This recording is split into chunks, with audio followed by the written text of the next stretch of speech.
Tu sais, oui, je sais vraiment pas quoi faire avec mon équipe. Ils sont absolument pas autonomes. Dès qu'ils sont face à une difficulté, ils m'envoient un message et je suis obligé de reprendre leur dossier. Du coup, je prends du retard sur mon travail et sur le leur.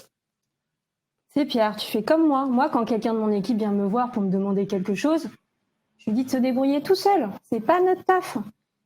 Et puis, quand les résultats sont pas au rendez-vous, je les pourris. Ça me semble dur ce que tu me dis. J'ai l'impression que si je fonctionne comme ça, je vais les démotiver. Au moins, en faisant à leur place, je les stresse pas. Ouais, mais dans ces cas-là, ils progressent pas. Tu vois, tu leur mets un peu la pression, ça les booste.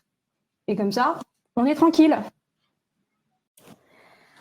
Alors, selon vous, lequel de ces deux managers a la meilleure réaction? Eh bien, spoiler alerte, les deux comportements peuvent être améliorés. D'un côté, on a Moui, une manager qui croit susciter la motivation, mais à qui on ne peut pas vraiment faire confiance. Et puis de l'autre côté, on a Pierre, un manager à qui on peut potentiellement faire confiance, mais il fait les choses à la place de son équipe et surtout, il ne les motive pas.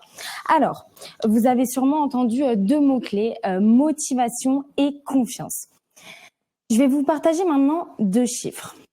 Si je vous dis 27 et 21. 27%.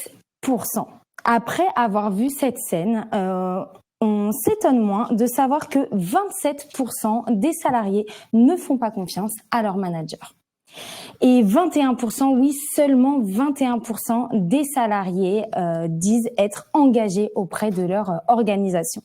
Alors, ce constat, forcément, il interroge. La bonne nouvelle ici, sur ce shot, c'est qu'on est ensemble pour faire relever ces chiffres. Qu'est-ce qui motive moins nos collaborateurs ? Pas de souci, avec nous, les chiffres vont remonter et la bonne nouvelle, c'est que ça s'apprend en formation. Alors,